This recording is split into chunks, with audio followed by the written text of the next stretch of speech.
bitta katta muammomiz prezidentning farmon qarorlarida qo'yilgan vazifalarni bajarmaslik oddiy holga aylanib qoldi.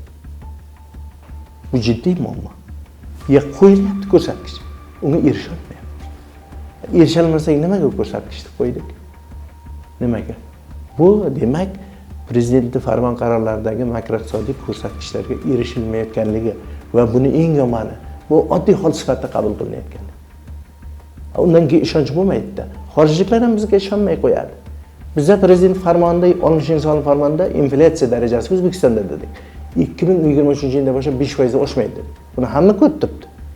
Ana endi jamoatchilik, xorijlik investorlar buni 5% ta'minlanmadikmi? Bizga ishonmaydi. Bizga ishonmaydi.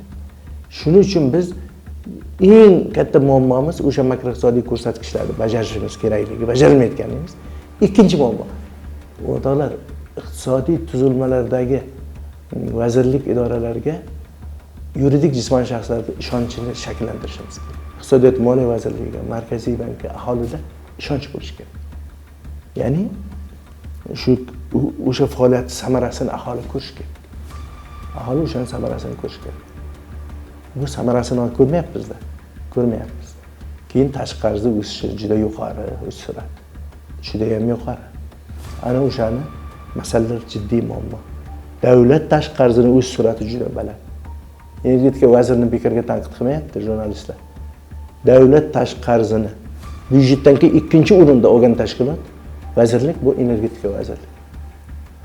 Ko'ryapsizmi qanday katta tashqi qarz olganmiz?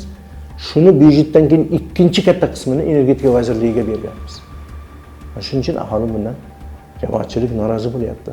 Mana shu energetikadagi muammolardan norozi bo'lyapti. Metan gaz muammosi.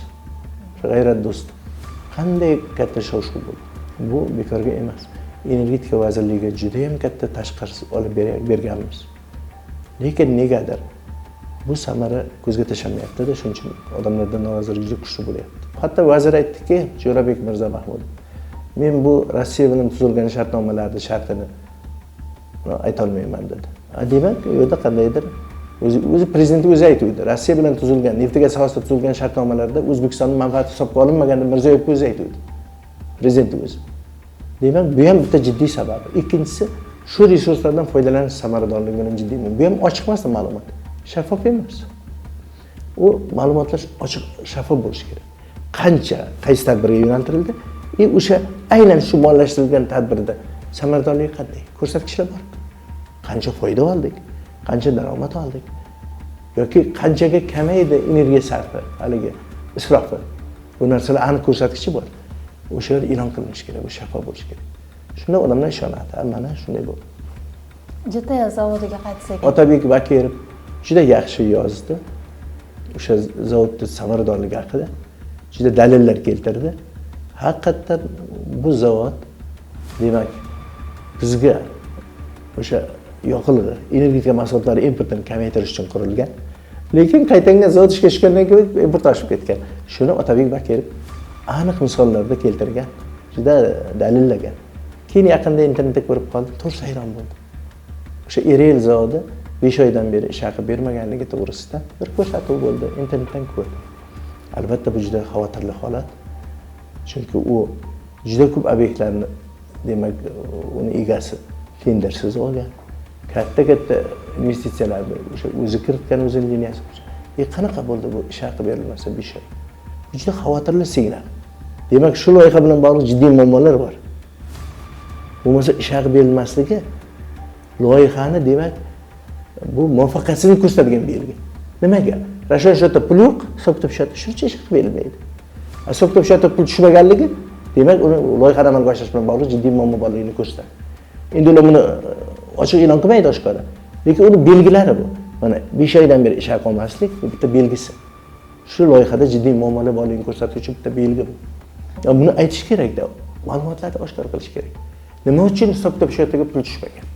Uni sababini o'sha loyiha tashabbuskorining o'zi aytish kerak. Nimaga tushmagan? Hisob-kitobga pul tushmagan uchun siz haq berilmayapsiz.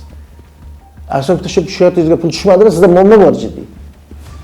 O'shalarni ochiq aytish kerak. Bu oshkor qilinmayapti-da bu ma'lumotlar. Men yaqinda internetda ko'rdim. Shu videoga olingan, ko'rsatuv qilingan. janjal qilyapti, odamlar norozilik bildiryapti, ishchilar. 3 oydan beri olganimiz yo'q deyapti. Hokazo. Shuning uchun bular ochiqlanishi kerak bu ma'lumotlar. Shunda buni sababini bilamiz. Hukumat tabiiy manfaatlar xizmatlari mahsulotlar bahosini oshirishni rasman bo'yniga oldi, e'lon qildi. Narxni oshadi. Hozirdan ko'rinib turibdi. Birinchidan bular oshadi. Bular oshgandan keyin bu katalizator. Iqtisodiyotni boshqa hamma tarmoqlar ishlatadi-ku. Ularda ham oshib ketadi. Oshgandan keyin inflyatsiya yana kuchayadi. Yana kuchayadi. Endi keyin bu yil 2025 davlat byudjeti defitsit bo'yicha maqsadga ko'rsatishga erisholmaymiz. Nimaga? Chunki olingan tashqi qarz asosiy qismini byudjetga yo'naltiryapmiz. O'sha buni defitsitda ham ushlayolmaymiz.